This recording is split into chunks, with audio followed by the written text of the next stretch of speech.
Oras natin mga kabisyo sa buong kapuluan. We get 27 minutes after 7 o'clock in the evening on a beautiful Wednesday evening. I hope you guys are having a great time. On the Love Radio.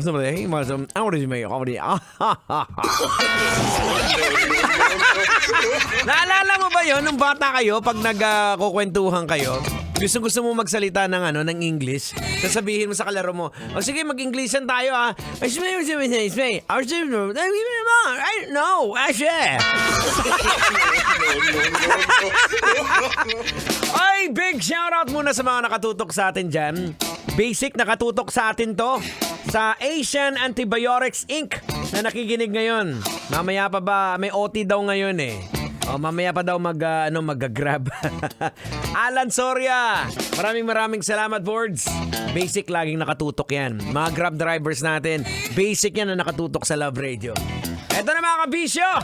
Di na natin ba? Traffic ba? O sige, ingat na lang ha. Ito, sigurado mag-i-enjoy kayo sa topic na pag-uusapan natin. Eto, hindi na natin patatagalin to. Pag-usapan na natin to.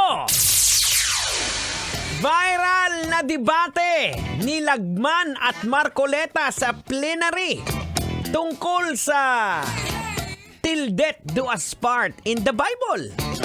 Dahil sa pagsulong ni Lagman sa divorce law dito sa Pilipinas at against naman dito si Marcoleta. Eto na, logica na natin to, Tang! Ay sige, kating-kating ako! Logican mo na yan! Logika na yan! Logika na yan! Alright mga kabisyo, logica na yan! Anong leksyon ang ating mapupulot? Anong aral ang ating madudukot? Boards, sobrang basic to. Kailangan pa bang i-memorize yan? Hati ang hinanaing ng mga tao dito. Pero mga kabisyo, logica natin. Bakit nga ba ginagawang reference ang Bible? Bakit ginawa ito ni Marcoleta sa plenary discussion? Sa pagpasa ng batas? Sabi ng iba, bakit may Bible? Pastor ba yan?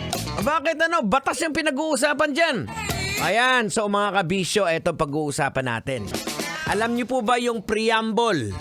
Ayan, sa mga kabisyo po na nakapag-aral ng merong pol-sci o political science, yung preamble, alam po nila ito. Ang preamble po, ito po ay isang pangungusap o pambungad na isang dokumento na naglalahad ng kanyang layunin. Mga layunin o mga hangarin sa likod po ng paglikha at pagpapatupad ng isang dokumento. At syempre, parang nakasulat po sa ating 1987 Philippines Constitution, babanggitin ko po ang ilan lang po sa nabanggit doon sa preamble to give context kung bakit po kinote ni Marcoleta ang isang Bible verse sa kanilang debate.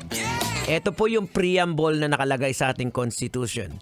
We, the sovereign Filipino people, imploring the aid of Almighty God. Narinig niyo po?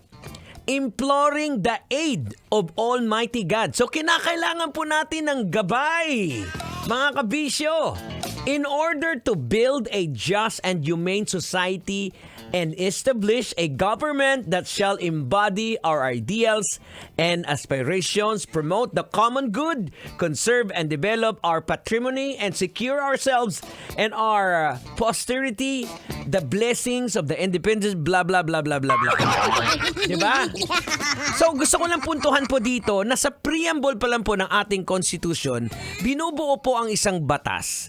Ang pinagbabasihan po natin, kinakailangan po natin ng guidance. Kaya nga binanggit dito, there is a reason beyond kung bakit binanggit to.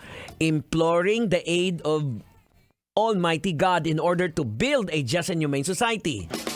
So, dapat po ang mga batas na ipinapasa po natin, aid by God, o meron pong guidance ng ating Panginoon, And the Bible is the best reference when it comes to God. Malinaw po ba? Nakakasunod po ba mga student?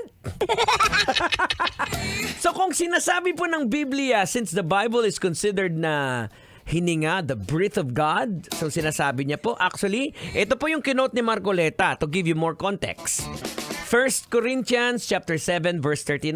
Ang sinasabi niya po, ang pinaglalaban niya na sinasabi sa Biblia na dapat till death do us part, at ito po ang kanyang reference. Ang sinasabi po dito, a woman is bound to her husband as long as he lives, habang buhay po siya. But if her husband dies, pag namatay na, she is free to marry anyone she wishes, but he must belong to the Lord.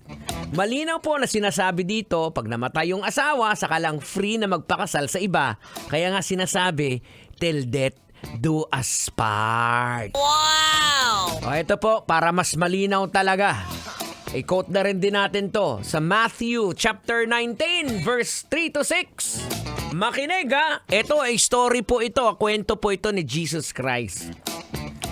May ilang pariseyong lumapit sa kanya na humahanap ng maipaparatang sa kanya. Tanong nila, naaayon ba sa kautusan na hiwalayan ng lalaki ang kanyang asawa sa kahit anong dahilan?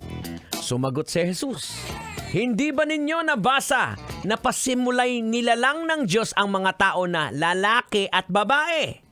At siya rin ang nagsabi, dahil dito'y iiwan ng lalaki ang kanyang ama't ina at magsasama sila sa kanyang asawa at sila'y magiging isa. O teka lang, bakit nakatira ka pa rin sa tatay at nanay mo? Hindi mo sinusunod yung Bible. Eto, tuloy natin sa verse 6. Hindi na sila dalawa kundi iisa, kaya't ang pinagsama ng Diyos ay huwag hiwalayin ng tao. Drop mic. I rest my case. Basic, boom.